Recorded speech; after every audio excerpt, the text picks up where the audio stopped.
Hi everybody and welcome to David's Garage. Today I'm going to be unboxing the Allen boot by Parkhurst in Anise Kudu by CF Stead.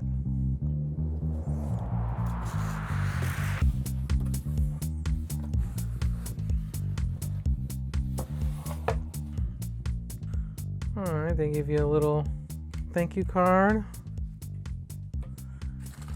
And the boots are in boot bags. That's pretty nice. So this is Parkhurst Allen boot in Anise Kudu by CF Stead. And this is on the 602M last. This is my second pair of Parkhurst, and yeah, really excited to start wearing these and to start wearing this leather. Never had a Kudu leather boot before, but I've heard wonderful things about it. From my understanding, Parkhurst, they make their boots in Spain and Portugal. I believe this is manufactured in their Spain factory. The boots are put together in the factories in Spain and Portugal, and then they are sent to the US where they are finished by the, I guess the distributor, the owner who distributes them, I think, who's located in New York. So yeah, I've heard, I've always heard so many great things about Parkhurst. I do have another Parkhurst boot. I have the Parkhurst Allen boot in Natural Dublin, and I absolutely love that boot. Yeah, I think the finishing on Parkhurst, and when you also factor in the really great leathers they offer, I mean, for the price, they are one of the best boots for the value. I mean, they're up there with Grant Stone in terms of value. So both boots come in these boot bags, and then looks like these boots come with two laces. They come with these thinner laces, and then they also come with these, looks like these cotton laces. I actually really like these thin laces that they come with. Really nice and easy to lace on. And I am just absolutely in love with this leather by CF Stead, this Anise Kudu leather. So I guess Horween also makes a Kudu leather, but it's not actual Kudu, whereas CF Stead, they are a tannery in England, and this is leather from actual Kudu, and I believe Kudu leather is African antelope. Look at all that character, look at all these markings. Let me see if I can zoom in to take a look at these markings and this texture. It's just such a really beautiful leather. Like, one of the upsides with using Kudu leather is that it's really nice and supple, but still has lots of strength, and it's really rugged. I mean, as those Kudu and those African antelopes, they have to, survive in the wilderness, being chased and hunted all the time. I mean, you can see just all the markings from the animal. This is, they didn't correct this leather too much. It's obviously it feels like it has been sanded a little bit, but I mean, the way this leather feels, I mean, just look at that nice pull up. It has this really, it almost feels like a nubuck, but it just feels really waxy. And so that's why I think makes it so soft and supple. And you can see, look at the inside. That's the, here, let's take a look. So that's the inside of the leather. That's the rough side. So I was really torn between getting this Anise Kudu leather and getting their waxy Commander leather that they just released recently at the end of summer in 2024. And so when I saw this Anise Kudu, I've always wanted Kudu because I've heard great things about it, how it's really tough but still really soft and supple. I mean, yeah, it's just like not a lot of stiffness. I mean, definitely has a good temper to it, I think. So the chrome tanned leather on the Urban Wolf Club boots, those were really like soft, like really not a high temper boot, like barely any break-in. This one it does feel like it's a good middle ground between like something super stiff, like the natural cypress, and the chrome tanned leather that comes on the Urban Wolf Club boots. This feels like it's right in the middle.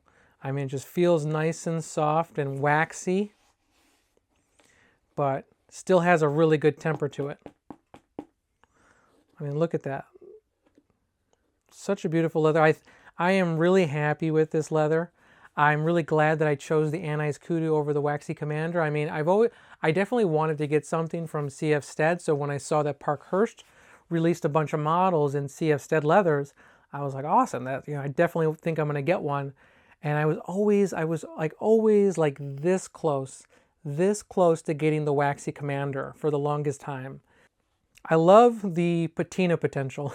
That's what I'll call it, the patina potential of a smooth out leather, like especially with this kudu leather that has just so much character and has so much markings on it. I mean, I just couldn't pass this up. Whereas Waxy Commander, it's really not going to patina too much. The wax is going to wear off, and so you'll see the fibers underneath the wax, but that's pretty much it. It's really not going to have a lot of variations compared to like a veg tan smooth out leather. So really happy I went with this Anise Kudu. Okay, so this is built on Parkhurst 602M last. It's the same last that I got on their natural Dublin boots. And you can see from what I've heard is that it's a little bit slimmer in the waist and heel, just to give your foot a little bit better of a grip in the boot. And then it's supposed to be nice and roomy in the toe box. Honestly, I would probably say the Parkhurst boots are one of the, if not the most comfortable boots I own. And I just don't wear them that often just because they're so pretty looking that I don't want to destroy them. And but with these boots, with this Anise Kudu leather, I mean, look at this leather. I mean, this leather was just, it's just, you have to use this leather. I mean, this kind of leather, how like rugged and cool looking it looks, it was made to be used. Definitely doesn't belong on a shelf behind a glass case. This is a 360-degree Goodyear welt. As you can see, the welt goes all the way around the boot. And you can see that it is a split reverse welt. So they cut part of the end and they flip it upward, as you can see here. And then you can see that's the welt joint. Oh yeah, it looks pretty decently clean. Yeah, looks good. Definitely not like super finely finished, but I mean still the welt looks pretty nice overall. I mean, that is just one beautiful looking welt. So this boot is partially gusseted. Looks like it's gusseted up until the fourth eyelet. You can see that right there. Yeah. It's got a looks like a heel sock liner, and then a full veg tan insole. And then underneath this insole, the veg tan insole, is the cork filling that fills the cavity created by the welt. And then under the welt, you have this leather midsole. Then you have the rubber outsole, which is this proprietary sole by Parkhurst. It's a commando lug sole. And then you have your leather heel stack. So pretty basic construction, but you know, feels really solid. Definitely a well-made boot. Can just tell, like, just by feeling it and by looking at it, that the craftsmanship is definitely really, really good on this boot. Yeah, I have no qualms with Parkhurst boots being made in Spain or Portugal. I really like the value of Parkhurst boots, and I think the finishing is really beautiful. Yeah, so I mean, looking at the overall finishing and the stitching, I mean, this boot looks great. Let's take a look at the other boot.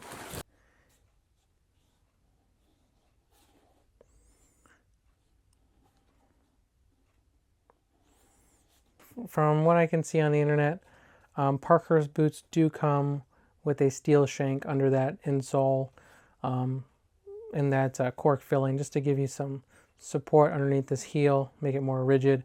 But from my experience, Parkhurst boots, they've never been known for their high arches, so this is just a standard, you know, boot with standard arch support, nothing special, nothing high. All right, let's try these bad boys on.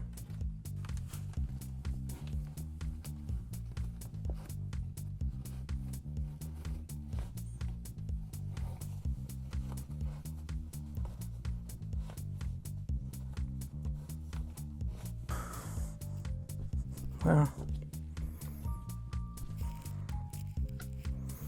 yep. So these boots are a size 10D. That is the same size that I get in my Iron Rangers, and so I got the same size in the Parkhurst Allen boots in Natural Dublin. So I knew these were going to fit me really great. They're definitely not as snug in the waist as the Truman 20 Last, but I do like the toe box. It feels pretty roomy, so it's nice. Like my feet are gripped nicely by the waist and the heel, but I still have plenty of room in the toe box where my toes do not feel cramped. And then yeah, there's really not much arch support on this last, but that's to be expected. Yeah, so my average, like I said, my average shoe size in sneakers is 10.5, and so I just go down half size for my normal boot size. So these are 10Ds. Almost has the illusion like they are a little bit too big, but the shoe is gripping my heel and my waist pretty nicely, so maybe it's just the roomy toe box that's giving me the illusion that maybe I could have gone down half a size, but I honestly think if I did that, these would probably be squeezing me a little bit too firm. But I like, you know, for my boots that aren't really work boots, like my Parkhurst boots or my Oak Street Bootmakers, even my, you know, Red Wing boots, I prefer to have not a super tight fit, just because I'm usually wearing them when I'm going out for like on the weekends, and so I just want a nice comfortable boot. But on my work boots that I wear for work, I do like having like a really snug boot that just really grips my foot really nicely. You know what I think it is? I think it's the length. These definitely feel like a long boot, so it feels like I can feel like the room in the toe box in front of my toes. I think that's the way this last is designed, but definitely feels like this boot is, this last is a pretty long last that makes my foot feel a little bit elongated. But that's probably how they're able to give you that extra space in the toe box, and then also not make the toe box super, like, you know, circular, you know, try to give it a little bit of a sleeker look, you know, to sort of hide that extra width in the toe box. But I think that's by design. And this leather feels great. It almost kind of reminds me of like Red Wing's Copper Rough and Tough, like the texture, because this feels like a nubuck, but that's I think that's just the texture of the Kudu skin. And it's nice and supple. It's definitely not super stiff. But this leather feels like really rugged and tough. Really excited to finally get a pair of boots in Kudu leather. Looking forward to wearing these on the weekends, and might even wear these a few days for work, you know, just because, you know, this leather looks tough and rugged, and I love the character and the, you know, and the texture of this Kudu leather. It's really nice. Anyways, let me know what you guys think in the comments. Let me know if you guys have Kudu leather, if you've had any Kudu leather boots. Do you prefer Kudu leather? Do you not? What are some of the downsides? What are the upsides? You know, give me some pointers, and, you know, let me know your guys' thoughts in the comments. Anyways, that's everything I have for you today. I really do appreciate your watching. Thank you so much, and I'll see you on the next video.